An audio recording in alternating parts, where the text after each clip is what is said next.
Number 7।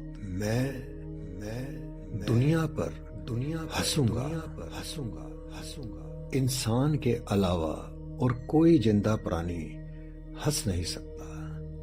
हो सकता है जख्मी होने पर पेड़ रोए और मैदानों में जानवर दर्द और भूख से कराह सकते हैं, लेकिन सिर्फ मेरे पास हंसी का उपहार है जो मैं उसे जब चाहे इस्तेमाल कर सकता हूं। आज के बाद मैं हंसने की आदत डालूंगा। मैं मुस्कुराऊंगा और मेरी पाचन शक्ति सुधरेगी। मैं मुंह बंद करके हंसूंगा और मेरा बोझ कम हो जाएगा। मैं हंसूंगा और मेरी जिंदगी बढ़ जाएगी, क्योंकि ये लंबी उम्र का एक रहस्य है और अब ये मेरा है। मैं दुनिया पर हंसूंगा। इन सब के अलावा मैं खुद पर हंसूंगा, क्योंकि आदमी जब खुद को गंभीरता से लेता है तो वे हास्यास्पद हो जाता है। मैं मन के इस फंदे में कभी नहीं गिरूंगा, क्योंकि ये बात दीगर है कि मैं कुदरत का सबसे बड़ा करिश्मा हूं। क्या मैं अभी भी समय की हवा में फेंका गया रेत का कण नहीं हूं? क्या मैं हकीकत में जानता हूं कि मैं कहां से आया और मुझे कहां जाना है? क्या आज के लिए मेरी चिंता आने वाले 10 वर्षों के बाद मूर्खतापूर्ण नहीं लगेगी? आखिर मैं आज की छोटी छोटी बातों के लिए खुद को परेशान क्यों करूं? वो क्या है जो सूर्य अस्त से पहले घटे और सदियों की नदी में तुच्छ न लगे? मैं दुनिया पर हंसूंगा। और मैं कैसे हंसूंगा? जब मेरा सामना आदमी या कर्मों से होगा जो मुझे रोने पर मजबूर करेंगे। मैं 4 शब्दों का आभास करूंगा, भरपूर अभ्यास करूंगा, जो मेरी प्रबल आदत बन जाएंगे। और जब भी मेरे विनोदी स्वभाव पर हमला होगा, वे तत्काल मेरे मन पर उभरेंगे। सदियों से चले आ रहे ये शब्द मुझे हर विपत्ति से उबारेंगे और मेरे जीवन में संतुलन लाएंगे। वे 4 शब्द हैं, ये भी गुजर जाएगा। मैं दुनिया पर हंसूंगा, क्योंकि सभी भौतिक चीजों का गुजरना ही उनकी नियति है। सभी भौतिक चीजों को गुजरना ही है। दुखी होने पर जब दिल भारी होगा, तब मैं ये कहकर सांत्वना पाऊंगा कि ये भी गुजर जाएगा। जब कामयाबी से फूला ना समाऊंगा, तब खुद को याद दिलाऊंगा कि ये भी गुजर जाएगा। गरीबी में जकड़े जाने पर मैं खुद को याद दिलाऊंगा कि ये भी गुजर जाएगा। धन दौलत आने पर मैं खुद से कहूंगा कि ये भी गुजर जाएगा। हकीकत में आज वो कहाँ है जिसने पिरामिड बनाए? क्या वो उसके अंदर दफन नहीं है? और क्या एक दिन वो पिरामिड रेत के अंदर दब नहीं जाएगा? अगर सभी चीजें गुजर जाएंगी तो मैं आज को लेकर फिक्र क्यों करूं? मैं दुनिया पर हंसूंगा। मैं हंसी के साथ आज के दिन को चित्रित करूंगा। मैं गाने के साथ आज की रात को बांध लूंगा। मैं खुशी के लिए मेहनत नहीं करूंगा, बल्कि उदास रहने की जगह मैं बेहद व्यस्त रहूंगा। मैं आज की खुशी का आनंद आज ही लूंगा। वो कोई अनाज का दाना नहीं जिसे बक्से में रखा जा सकता है। वो कोई मदिरा नहीं जिसे मर्तबान में रखा जाए। उसे कल के लिए बचाकर नहीं रखा जा सकता। उसे उसी दिन बोकर काटा जाना है, और ये मैं आज के बाद करूंगा। मैं दुनिया पर हंसूंगा और मेरी हंसी के साथ सभी चीजें अपने सही आकार में आ जाएंगी। मैं अपनी नाकामियों पर हंसूंगा और वे नए सपनों के बादलों में विलीन हो जाएंगे। मैं अपनी नाकामयाबियों पर हंसूंगा और वे अपने सही मोड़ पर सिकुड़ जाएंगे। मैं बुराई पर हंसूंगा, मैं अपनी कामयाबियों पर हंसूंगा और वे अपनी सही मोड़ पर, सही मोल पर सिकुड़ जाएंगे। मैं बुराई पर हंसूंगा और वे बिना कहे मर जाएगा। मैं अच्छाई पर हंसूंगा और वे फल फूल कर विपुल होगा। हर दिन सिर्फ तभी विजयी होगा जब मेरी मुस्कुराहट दूसरे के चेहरे पर मुस्कुराहट लाएगी। और ये मैं स्वार्थ से करूंगा, क्योंकि मैं उन पर नाक भी चढ़ाता हूं जो मुझसे मेरा माल नहीं खरीदते। मैं दुनिया पर हंसूंगा और मेरी हंसी के साथ सभी चीजें अपने सही आकार में आ जाएंगी। मैं अपनी नाकामियों पर हंसूंगा और वे नए सपनों के बादलों में विलीन हो जाएंगी। मैं अपनी कामयाबियों पर हंसूंगा और वे अपने सही मोल पर सिकुड़ जाएंगे। मैं बुराई पर हंसूंगा और वे बिना कहे मर जाएगा। मैं अच्छाई पर हंसूंगा और वे फल फूल कर विपुल होगा। हर दिन सिर्फ तभी विजयी होगा जब मेरी मुस्कुराहट दूसरे के चेहरे पर मुस्कुराहट लाएगी। और ये मैं स्वार्थ से करूंगा, क्योंकि मैं उन पर नाक भी चढ़ाता हूं जो मुझसे मेरा माल नहीं खरीदते। मैं दुनिया पर हंसूंगा। आज के बाद मैं सिर्फ पसीने के आंसू बहाऊंगा, क्योंकि मार्केट में उदासी, पछतावे या निराशा के आंसुओं की कोई कीमत नहीं होती, जबकि हर मुस्कुराहट के बदले सोना मिल सकता है और दिल से बोला गया मेहरबानी का हर शब्द एक किला बन सकता है। मैं कभी भी खुद को इतना अहम, इतना विद्वान, इतना गौरवशाली, इतना ताकतवर नहीं बनाऊंगा कि मैं खुद पर और दुनिया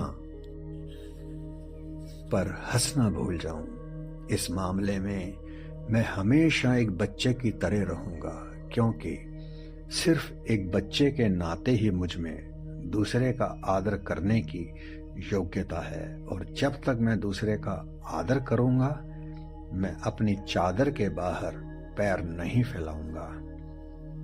मैं दुनिया पर हंसूंगा और जब तक मुझ में हंसने की प्रवृत्ति है, मैं कभी गरीब नहीं रहूंगा।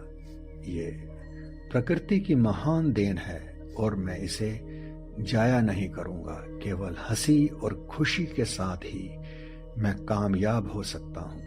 केवल हंसी और खुशी के साथ मैं मेहनत का फल चख सकता हूं।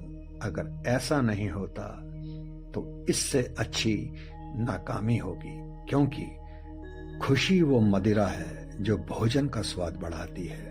कामयाबी का आनंद लेने के लिए खुशी का होना बेहद जरूरी है और हंसी वो युवती है जो मेरा साथ देगी। मैं खुश रहूंगा, मैं कामयाब बनूंगा, मैं आज तक का महान सेल्समैन बनूंगा। Call number 8।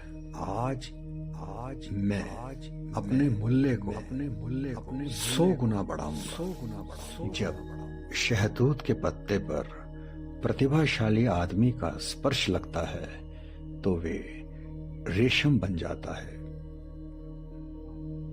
खेत की मिट्टी पर जब प्रतिभाशाली आदमी का स्पर्श लगता है तो वे एक किला बन जाता है।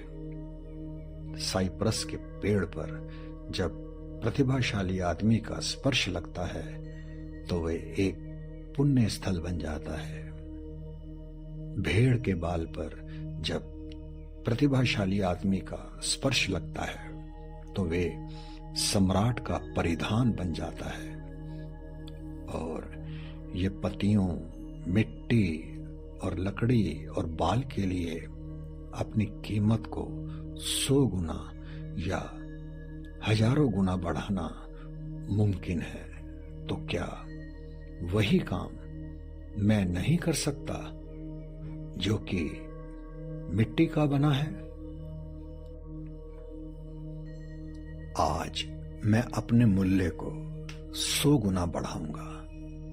मैं गेहूं के एक दाने की तरह हूं जिसका सामना 3 में से एक भविष्य से होता है। गेहूं को बोरे में भरकर गोदाम में रखा जा सकता है जब तक कि उसे जानवर को खाने के लिए नहीं दिया जाता, या फिर उसका आटा पीसकर रोटी बनाई जा सकती है, या फिर उसे जमीन में बोया जा सकता है और एक दिन उस एक बीज से हजारों दाने पैदा हो सकते हैं। मैं अनाज के एक दाने की तरह हूं।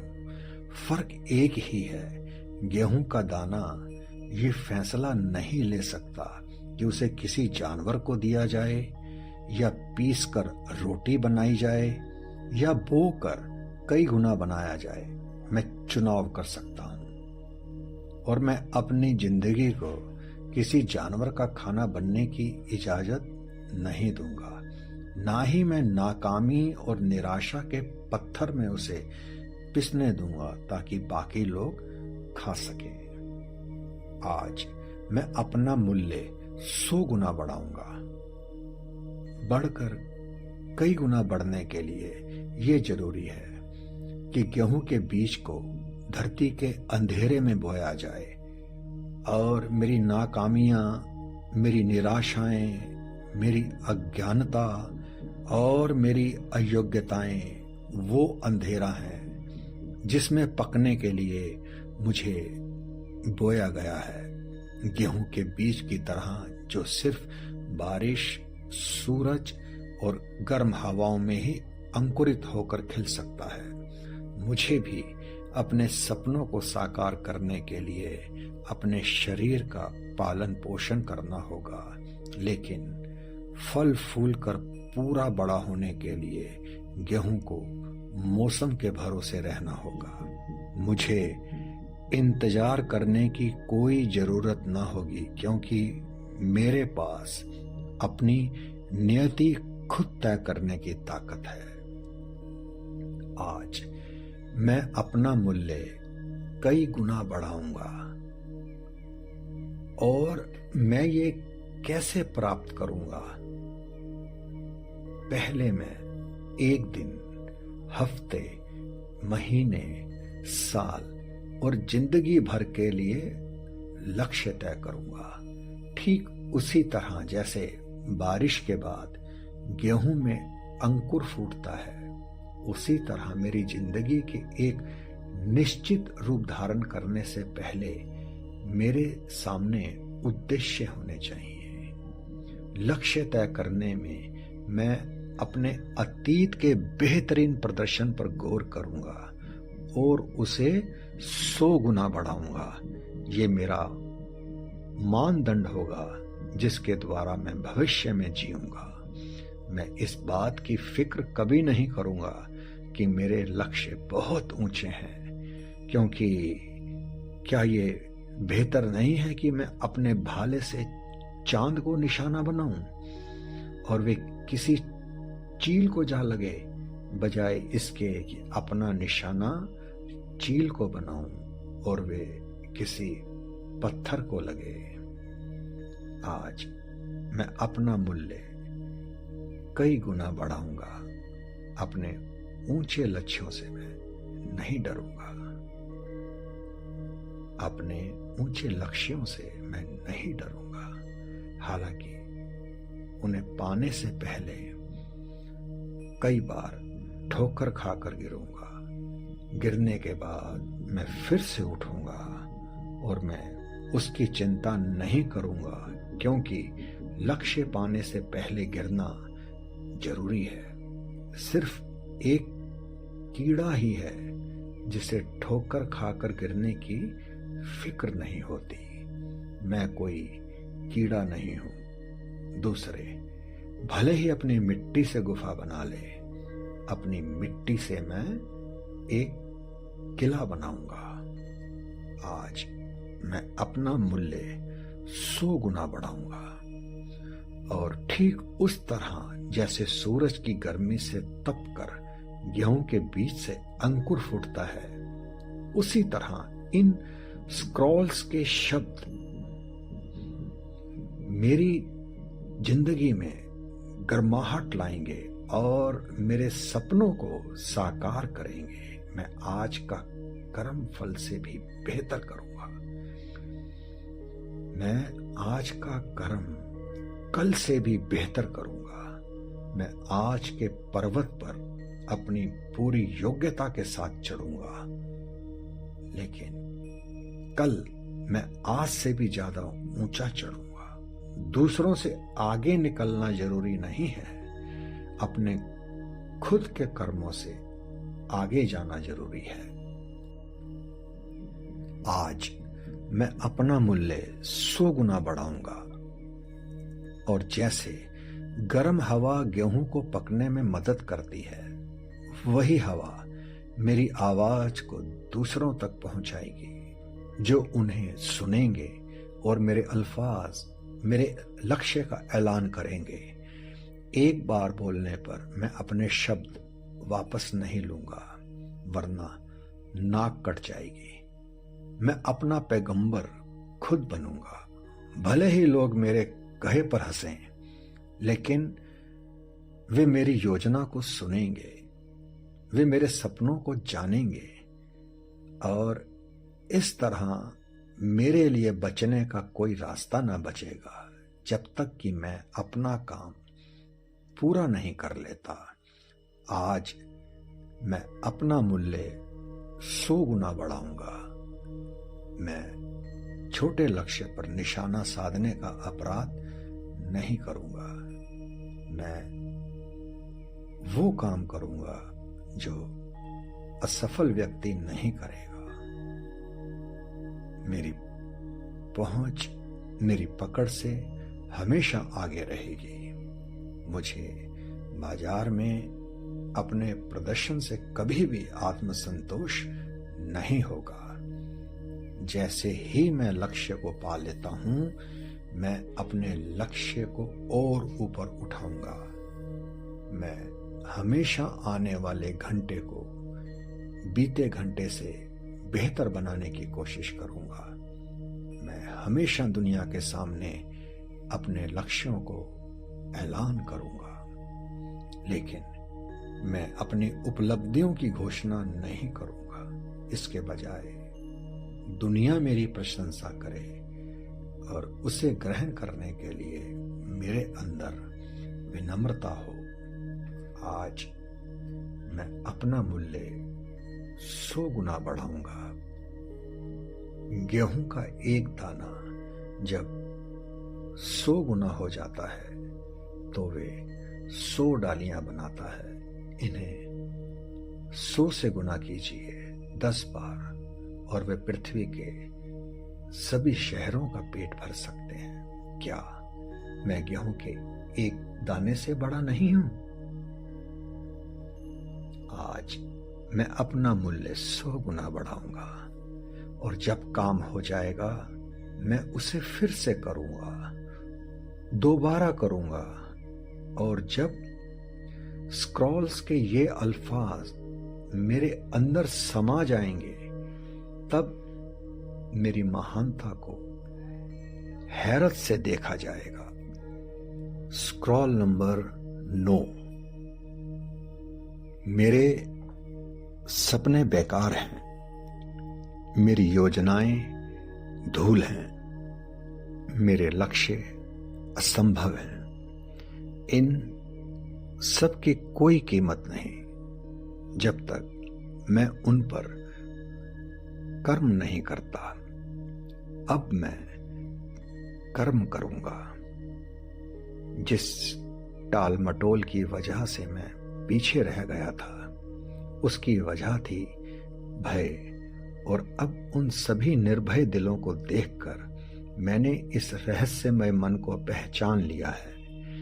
अब मैं जान गया हूं कि भय को पराजित करने के लिए मुझे बिना हिचकिचाहट के कर्म करना होगा और मेरे दिल की घबराहट खत्म हो जाएगी। अब मैं कर्म करूंगा। आज के बाद मैं उस जुगनू से सबक लूंगा जो सिर्फ उड़ते वक्त ही रोशन होती है, सिर्फ तभी जब वे कर्म करती है।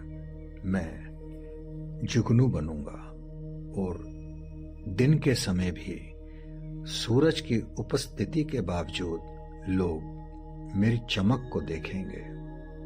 दूसरों को उन तितलियों की तरह रहने दो जो अपने पंख साफ रखते हैं लेकिन जिंदगी के लिए एक फूल पर निर्भर रहते हैं। मैं एक जुगनू की तरह बनूंगा और मेरी रोशनी दुनिया को प्रकाशित करेगी। अब मैं कर्म करूंगा। मैं आज का काम कल पर नहीं छोड़ूंगा क्योंकि मैं जान गया हूं कि कल कभी नहीं आता। मैं अब कर्म करूंगा। मेरे कर्म भले ही खुशियां या कामयाबियां ना लाएं, क्योंकि कर्म करके नाकाम होना बिना कर्म किए छटपटाने से कहीं बेहतर है। वास्तव में खुशियां मेरे कर्म से तोड़े गए फल भले ही ना हों, फिर भी कर्म के बगैर सभी फल पेड़ पर ही मर जाएंगे। अब मैं कर्म करूंगा। अब मैं कर्म करूंगा। अब मैं कर्म करूंगा। अब मैं कर्म करूंगा। आज के बाद मैं इन शब्दों को बार बार दोहराऊंगा, हर घंटे, हर रोज, हर दिन, जब तक कि ये शब्द मेरी सांस की तरह मेरी आदत नहीं बन जाते और आने वाले कर्म मेरे पलक झपकने की तरह स्वाभाविक नहीं बन जाते। इन शब्दों के साथ मैं अपने मन को हर उस कर्म को करने के लिए प्रतिबंधित कर पाऊंगा जो मेरी कामयाबी के लिए जरूरी होगा। इन शब्दों के साथ मैं अपने मन को हर उस चुनौती के लिए प्रतिबंधित कर पाऊंगा जिनसे नाकामी बचा करती थी। अब मैं कर्म करूंगा। मैं इन शब्दों को बार बार दोहराऊंगा। जागने पर मैं फिर से इन्हें कहूंगा और अपने बिस्तर से छलांग लगाकर उठूंगा, जबकि नाकामी एक घंटे के लिए सो रही होगी। अब मैं कर्म करूंगा। बाजार में घुसने पर मैं उन्हें फिर से कहूँगा और तत्काल अपने पहले ग्राहक का सामना करूँगा, जबकि नाकामी अभी भी उसको झिड़की जाने की संभावना पर सोच रही होगी। अब मैं कर्म करूँगा। बंद दरवाजा देखने पर मैं इन शब्दों को कहते हुए दरवाजा खटखटाऊंगा, जबकि नाकामी भय और घबराहट के साथ इंतजार कर रही होगी। अब मैं कर्म करूंगा। लालच का सामना होने पर मैं इन शब्दों को दोहराऊंगा और तत्काल खुद को बुराई से दूर करने के लिए कर्म करूंगा। अब मैं कर्म करूंगा। जब छोड़ देने और कल फिर शुरू करने का मन होगा, मैं इन्हें दोहराऊंगा और तत्काल दूसरी बिक्री के लिए कर्म करूंगा। अब मैं कर्म करूंगा। बाजार में सिर्फ कर्म ही मेरा मूल्य तय करता है और अपने मूल्य को दुगना करने के लिए मैं दुगना कर्म करूंगा। मैं वहां जाऊंगा जहां नाकामी जाने से डरती है। मैं कर्म करूंगा। जब नाकामी आराम करना चाहेगी, मैं बात करूंगा। जब नाकामी खामोश रहेगी, जब अपना माल बेचने के लिए 10 लोगों से मिलूंगा, जबकि नाकामी एक आदमी से मिलने की बड़ी बड़ी योजनाएं बना रही होगी, मैं कहूंगा काम हो गया, इससे पहले कि नाकाम कहे कि बहुत देर हो चुकी है। अब मैं कर्म करूंगा, क्योंकि मेरे पास सिर्फ यही पल है। कल का दिन सिर्फ आलसियों के लिए है। मैं आलसी नहीं हूं। कल वो दिन है जब कमजोर ताकत वाला बनता है। मैं कमजोर नहीं हूं। कल का दिन वो है जब नाकामी कामयाब होगी। मैं नाकाम नहीं हूं। अब मैं कर्म करूंगा। जब शेर को भूख लगती है, वो खाता है। जब चील को प्यास लगती है, वो पानी पीती है। अगर वे कर्म ना करें, वे खत्म हो जाएंगे। मुझे कामयाबी की भूख है। मुझे खुशी और मन की शांति की प्यास है।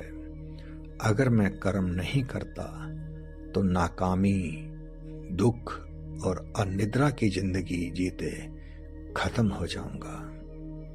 मैं आदेश दूंगा और अपने अंदेशों की आज्ञा मानूंगा। अब मैं कर्म करूंगा। कामयाबी इंतजार नहीं करेगी। अगर मैं देरी करता हूं तो वे किसी और के पास चली जाएगी और फिर मुझे कभी नहीं मिलेगी। यही वक्त है, यही जगह है। मैं वे आदमी हूं। अब मैं कर्म करूंगा। Scroll number 10। इतनी कम श्रद्धा रखने वाला ऐसा कौन सा इंसान होगा जिसने मुसीबत और दिल के टूटने पर अपने ईश्वर को याद ना किया हो? ऐसा कौन होगा जिसने अपने सामान्य अनुभव या समझ बूझ से परे खतरे, मौत या रहस्य का सामना करने पर उसे पुकारा ना हो? ये सहज वृत्ति उसे कहां से मिली होगी जो विपत्ति के समय हर जीवित प्राणी के मुंह से अनायास ही निकलता है? किसी दूसरे की आंखों के आगे जल्दी से अपना हाथ चलाएं, उसकी पलकें झपकेंगी। किसी के घुटनों पर थपथपाएं और उसका पैर उछलेगा। किसी को भयभीत करें और उसी सहज वृत्ति से वे कहेगा, हे ईश्वर। प्रकृति के इस महानतम रहस्य को पहचानने के लिए मुझे आध्यात्मिक होने की जरूरत नहीं है। मनुष्य के साथ हर जीवित प्राणी के अंदर मदद की गुहार लगाने की सहज वृत्ति है। हमारे अंदर ये सहज वृत्ति, ये उपहार क्यों है? क्या हमारी गुहार एक प्रार्थना नहीं है? क्या ये हमारी समझ से परे नहीं है कि प्रकृति के नियमों द्वारा नियंत्रित इस दुनिया में एक बकरी, एक खच्चर, एक परिंदे या इंसान में गुहार लगाने की सहज प्रवृत्ति हो, या शायद किसी महान शक्ति ने इसका प्रावधान रखा हो कि वो गुहार कोई ऐसी सर्वोच्च शक्ति सुने जिसमें हमारी गुहार सुनने और उसका जवाब देने की योग्यता हो। आज के बाद मैं प्रार्थना करूंगा, लेकिन मेरी प्रार्थना केवल मार्गदर्शन की मदद के लिए एक गुहार होगी। मैं दुनिया की भौतिक चीजों के लिए कभी प्रार्थना नहीं करूंगा। मैं खाना लाने के लिए किसी नौकर को नहीं बुला रहा। मैं किसी सराय वाले से कमरा नहीं मांग रहा। मैं कभी भी सोना, प्रेम, अच्छी सेहत, छोटी सफलताएं, प्रसिद्धि या आनंद के लिए प्रार्थना नहीं करूंगा। मैं सिर्फ और सिर्फ मार्गदर्शन के लिए प्रार्थना करूंगा कि इन चीजों की प्राप्ति के मुझे रास्ते दिखाई जाएं और मेरी प्रार्थना हमेशा मंजूर की जाएगी। हो सकता है मुझे मार्गदर्शन मिले, या हो सकता है मुझे मार्गदर्शन ना मिले, लेकिन क्या ये दोनों उत्तर नहीं हैं? जब बच्चा अपने पिता से रोटी मांगता है, उसे नहीं दिया जाता, क्या पिता ने उसका उत्तर नहीं दिया? मैं मार्गदर्शन के लिए प्रार्थना करूंगा और मैं इस तरह एक सेल्समैन के नाते प्रार्थना करूंगा। हे सर्व वस्तुओं के रचयिता, मेरी मदद करें, क्योंकि आज मैं इस दुनिया में निर्वस्त्र और अकेला होकर निकला हूं और मुझे रास्ता दिखाने के लिए तुम्हारे हाथ के बगैर मैं उस रास्ते से भटक जाऊंगा जो मुझे कामयाबी और आनंद तक ले जाएगा। मैं ना तो सोना या कपड़े या मेरी योग्यता के अनुकूल अवसर की गुहार लगाता हूं। इसके बजाय मेरी मदद करें कि मुझे मेरी योग्यता के अनुकूल अवसर प्राप्त हों। तुमने शेर और चील को शिकार करना और अपने दांतों और पंजों से फलना फूलना सिखाया है। मुझे अपने शब्दों से शिकार करना और प्रेम से फलना फूलना सिखाओ, ताकि मैं बाजार में आदमियों के बीच एक शेर और एक चील की तरह बनूं। रुकावटों और नाकामियों के बीच मुझे विनम्र बने रहने में मदद करो, लेकिन मेरी आंखों से उस इनाम को मत छुपाओ जो मुझे जीत के साथ मिलने वाली हो। मुझे वो काम दो जिसमें दूसरे नाकाम हो गए हों, लेकिन उनकी नाकामियों से कामयाबी के बीच तोड़ने में मेरी मदद करो। भय से मेरा सामना करवाओ जो मेरे जोश को मजबूत बनाएगा, लेकिन मुझे बहादुरी का दान दो ताकि अपने संदेहों पर हंस सकूं। अपने लक्ष्यों को पाने के लिए पर्याप्त समय दो, लेकिन आज का दिन जीने के लिए मेरी मदद करो, मानो ये मेरा आखिरी दिन हो। मेरे शब्दों में मेरी मदद करो ताकि वे फल दें, लेकिन चुगली करने से दूर रखो ताकि किसी की बदनामी ना हो।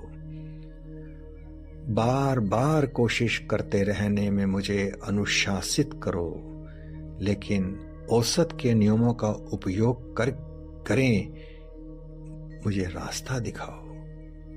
अवसर को पहचानने के लिए मुझे सतर्क बनाओ। मुझे धैर्य का दान दो जो मुझे मेरी ताकत को घना बनाएगा। मुझे अच्छी आदतों से सराबोर कर दो जो बुरी आदतों को डुबा दें, लेकिन दूसरों की कमजोरी के लिए मुझे करुणा का दान दो। ये जानने के लिए मुझे तकलीफ दो कि ये भी गुजर जाएगा, लेकिन आज के अनुग्रहों को समझने में मेरी मदद करो। मुझे घृणा दिखाओ ताकि वे मेरे लिए अजनबी ना रहे, लेकिन अजनबियों को दोस्त बनाने में मेरे प्रेम का प्याला भर दो। लेकिन ये सारी चीजें तभी हों जब तुम्हारी इच्छा होगी। मैं एक छोटा सा बेल से लटका हुआ अकेला अंगूर हूं जिसे तुमने दूसरों से अलग बनाया है। वास्तव में मेरे लिए कोई खास जगह तो होगी। मेरे मार्गदर्शन करो, मेरी मदद करो, मुझे रास्ता दिखाओ। तुमने मेरे लिए जो योजना बनाई है, मुझे वे बनने में मदद करो। दुनिया के बगीचे में अंकुरित होने के लिए तुम ही ने मेरे बीज को चुना और बोया है। इस विनम्र सेल्समैन की मदद करो, मेरा मार्गदर्शन करो भगवान।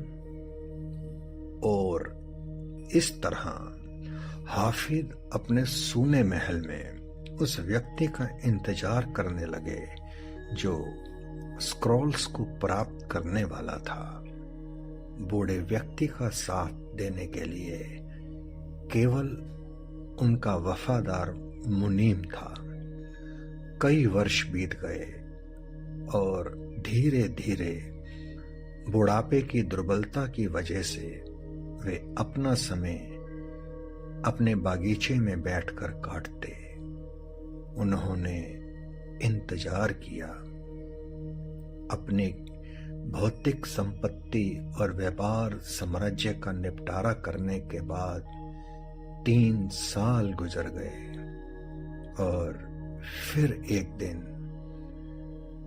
पूर्वी रेगिस्तान से एक अजनबी का लंगड़ाता रूप दिखाई पड़ा। वे दमास्कस से आया था और गली कूचों से निकलता हुआ हाफिज के महल के सामने खड़ा हो गया। आमतौर से इरास्मस शालीनता और शिष्टाचार दिखाते हैं, लेकिन वे गेट पर खड़े रहे जब आगंतुक ने कहा, मैं आपके मालिक से मिलना चाहता हूं। आगंतुक का हुलिया ऐसा नहीं था जिस पर भरोसा किया जा सके। उसकी चप्पलें फट चुकी थी और रस्सियों से बंधी थी। उसके पैरों पर चोट के निशान थे और कई जगह फोड़े निकले हुए थे। उसने ढीला ढीला ऊंट के बालों वाला चोगा पहन रखा था। उसके बाल बिखरे हुए थे और उसकी आंखें सूरज की गर्मी से लाल हो गई थी। इरासमस गेट के हैंडल को थामे रहे। आपको मेरे मालिक से क्या काम है? उसने अपना झोला नीचे रखते हुए इरासमस को हाथ जोड़कर कहा, मेहरबानी करके मुझे अपने मालिक से मिलने दीजिए। मैं ना तो उन्हें कोई नुकसान पहुंचाऊंगा, ना ही उनसे भीख मांगूंगा। मुझे अपनी बात कहने दीजिए, और अगर उन्हें अच्छा ना लगा तो मैं फौरन चला जाऊंगा। इरासमस को अभी भी यकीन नहीं था। उसने धीरे से गेट खोला और उसे अंदर आने का इशारा किया। फिर बिना मुड़े वे बगीचे की ओर चला। अजनबी उसके पीछे लंगड़ाते हुए आ रहा था। बगीचे में हाफिज ऊँग रहे थे। इरासमस अपने मालिक के आगे हिचकिचा कर खड़ा हो गया। वे खांसा तो हाफिज हरकत में आए। वे फिर से खांसा, तब बूढ़े आदमी ने आंखें खोली। परेशानी की माफी चाहता हूं मालिक, लेकिन कोई आपसे मिलना चाहता है। हाफिज अब उठ चुके थे। वे उठकर अजनबी को देखने लगे। उसने झुककर कहा, क्या आप ही हैं जिन्हें दुनिया का महान सेल्समैन कहा जाता है? हाफिज ने त्योरियां चढ़ाकर कहा, वो तो बरसों पहले कहते थे। आज वो ताज मेरे बूढ़े सर पर नहीं है। तुम्हें मुझसे क्या काम है? छोटा आगंतुक हाफिज के सामने संकोच वश खड़ा रहा। वे अपनी छाती पर हाथ फेरने लगा। उसने अपनी आंखें झपकाते हुए कहा, मेरा नाम शाऊल है और मैं जेरूसलम से अपनी जन्मभूमि तारसस जा रहा हूं। लेकिन मैं विनती करता हूं, मेरे इस हाल पर ना जाइए। मैं ना तो कोई चोर डाकू हूं, ना ही कोई भिखारी। मैं तारसस का नागरिक हूं और साथ ही रोम का भी। मेरे लोग बेंजामिन के यहूदी कबीले वाले फारसी हैं। हालांकि मेरा पेशा तंबू बनाना है। महान गैमलियल मेरे गुरु रहे हैं। कुछ लोग मुझे पॉल बुलाते हैं। बोलते वक्त वे झूम रहा था और हाफिज अभी भी उन्निंदे थे। उन्होंने आगंतुक से बैठने के लिए कहा। पॉल खड़ा रहा। मैं आपके पास मार्गदर्शन और मदद के लिए आया, जो सिर्फ आप ही दे सकते हैं। क्या आप मुझे अपनी कहानी कहने देंगे श्रीमान जी?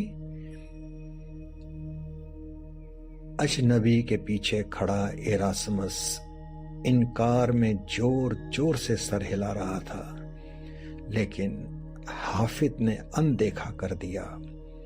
उन्होंने ध्यान से आगंतुक को देखा और कहा, मुझ में अब इतनी शक्ति नहीं रही,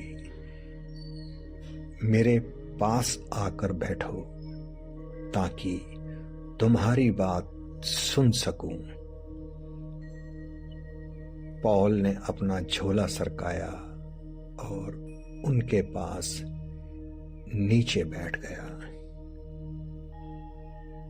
4 साल पहले, क्योंकि बरसों के जमा किए गए ज्ञान ने मेरी आंखों के आगे पर्दा डाल दिया था, मैं जेरूसलम में स्टीफन नाम के एक धर्मात्मा को पत्थरों से मारने की सजा का मुझे आधिकारिक गवाह बनना पड़ा। उन्हें हमारे ईश्वर के खिलाफ ईश निंदा के अपराध में मृत्यु दंड दिया गया था। हाफिज ने बीच में टोका। उनकी आवाज में उलझन सी थी। मैं समझ नहीं पा रहा, इसका मेरे साथ क्या ताल्लुक है। पॉल ने अपना हाथ उठाया, मानो बूढ़े आदमी को शांत कर रहा हो। मैं अभी समझाता हूं। स्टीफन जीसस नाम के एक व्यक्ति का अनुयायी था, जो 1 साल पहले राजद्रोह के जुर्म में रोमनों द्वारा सूली पर चढ़ाए गए थे।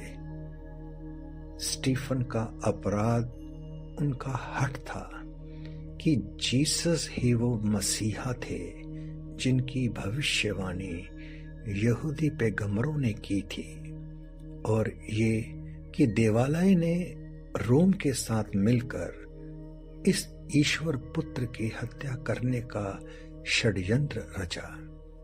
इस झिड़की की सजा केवल मौत थी, और जैसा मैंने आपको बताया, मैंने उसमें हिस्सा लिया था।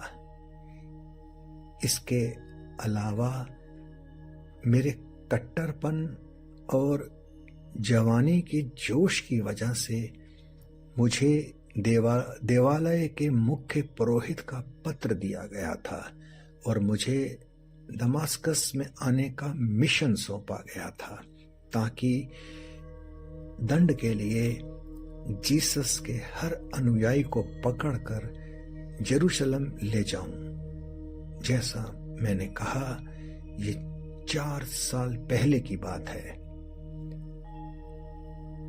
इरासमस ने हाफिज को देखा तो सकते में आ गया, क्योंकि बूढ़े आदमी की आंखों में एक ऐसी चमक थी जो वफादार मुनीम ने कई वर्षों तक नहीं देखी थी।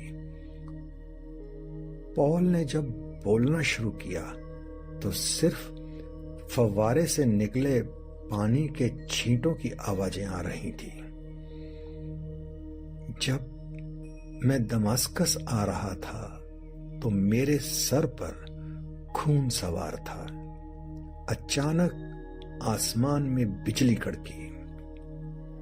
मुझे याद है वे मुझ पर नहीं गिरी थी, लेकिन मैंने खुद को जमीन पर पाया, और हालांकि मैं देख ना पाया, लेकिन मैं सुन सकता था, और मैंने अपने कानों में एक आवाज सुनी, शाऊल, तुम मुझे कष्ट क्यों दे रहे हो?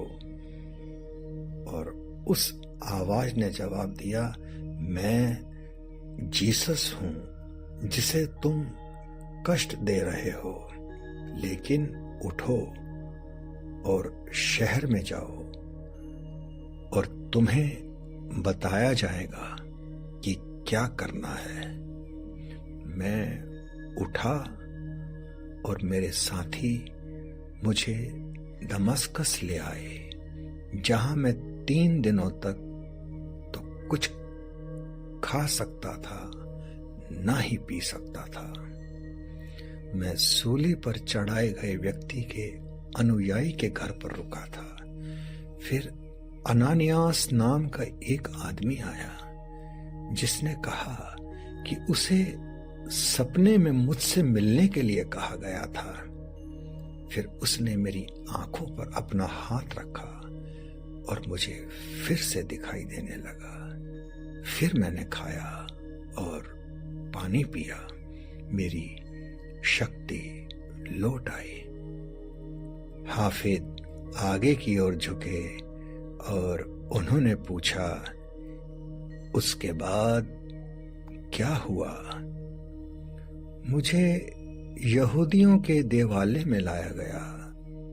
जीसस के अनुयायियों को कष्ट देने वाले की मेरी मौजूदगी ने उनके दिलों में दहशत पैदा कर दी, लेकिन उसके बावजूद मैंने प्रवचन दिया और मेरे अल्फाजों ने उन्हें उलझन में डाल दिया, क्योंकि तब मैंने कहा था कि जिसे सूली पर चढ़ाया गया वे वास्तव में ईश्वर पुत्र था, और जिस किसी ने सुना उसने मुझ पर शक किया, क्योंकि मैंने ही तो यरूशलेम में तबाही मचाई थी।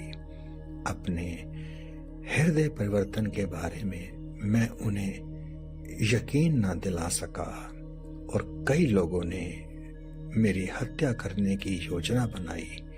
इसलिए मैं दीवार फांद यरूशलेम आ गया।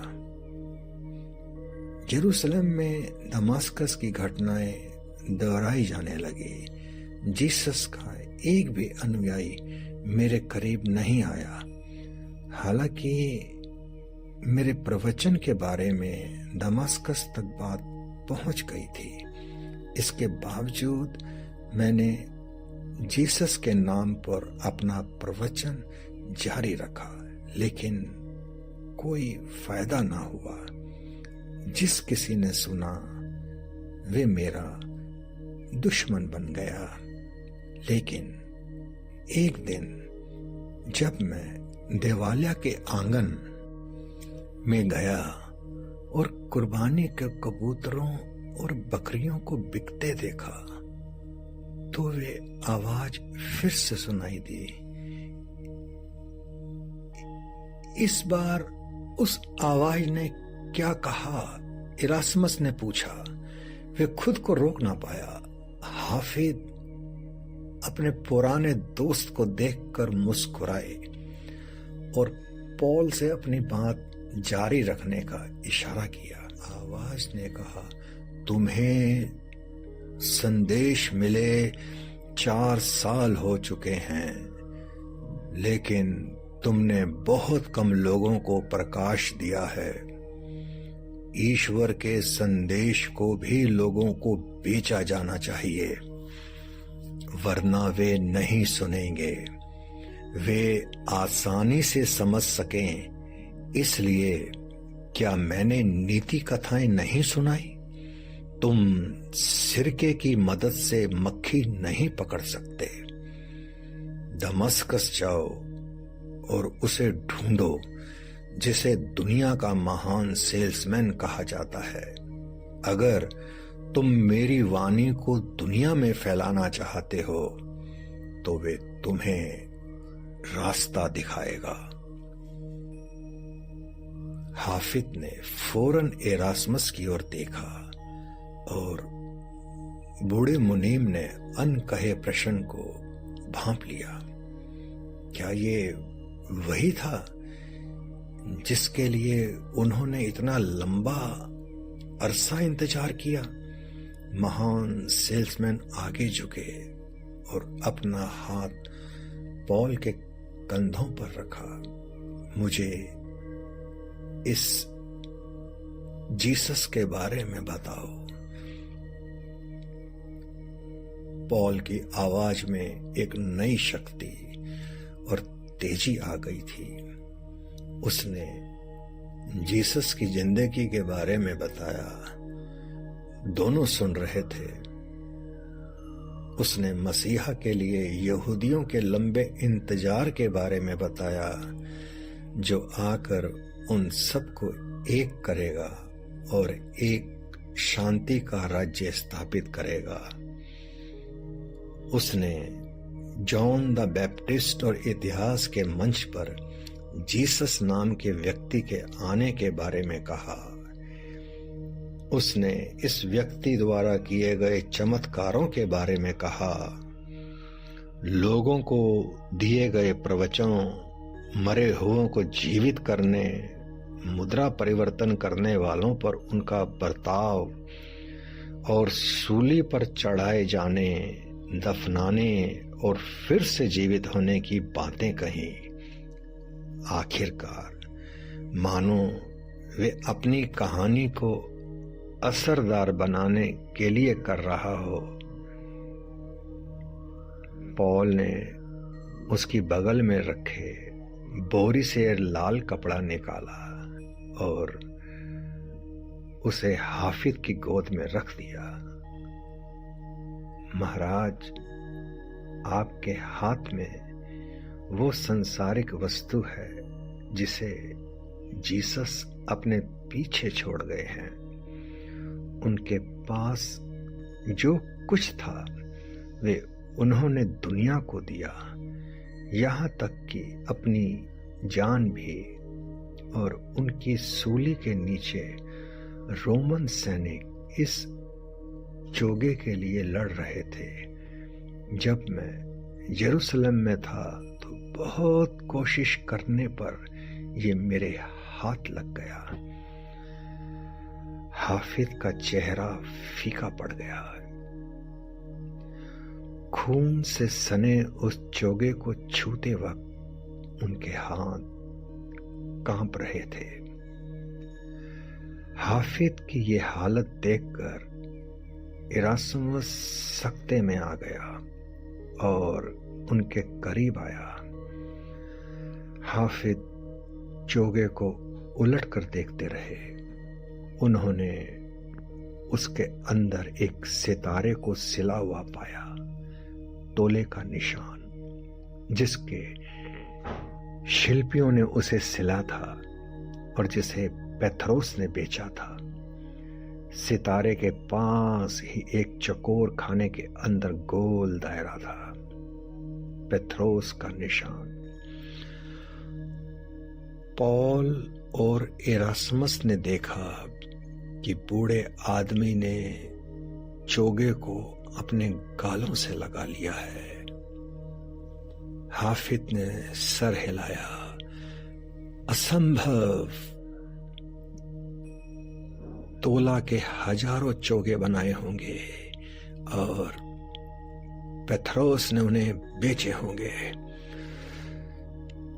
चोगे को पकड़े हुए भारी आवाज में हाफिज ने कहा, इस जीसस के जन्म के बारे में जो कुछ जानते हो मुझे बताओ।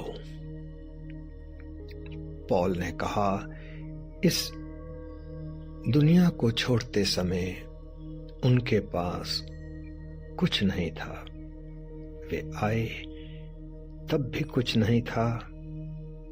वे एक गुफा में पैदा हुए थे, बेतलहम में तिब्रियस की जनगणना के दौरान। हाफिज की मुस्कान एक बच्चे जैसी हो गई। दोनों आदमियों ने उन्हें हैरान होकर देखा, क्योंकि उनके झुर्रीदार गालों पर आंसू लुढ़क रहे थे। उन्होंने उसे अपनी बाहों से पोंछकर पूछा, और उस बच्चे के जन्म के समय क्या आसमान से एक बेहद चमकीला सितारा नहीं था? पौल का मुंह खुला लेकिन कुछ बोल ना पाया।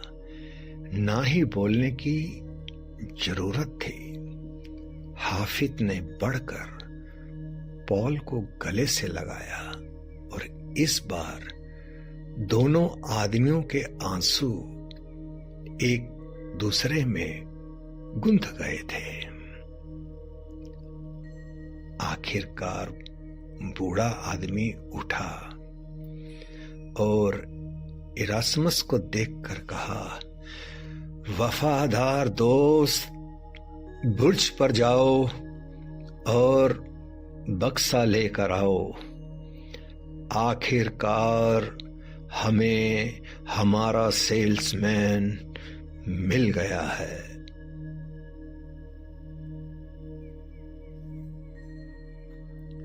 तो लगभग 100 पृष्ठ वाली ये छोटी सी प्यारी सी किताब, जिसका एक एक शब्द अपना कर्तव्य निभाता हुआ बयान करता है वो राज जिससे व्यक्ति विशेष मानसिक और शारीरिक स्वास्थ्य के साथ साथ मन की शांति, ज्यादा शक्ति, ज्यादा धन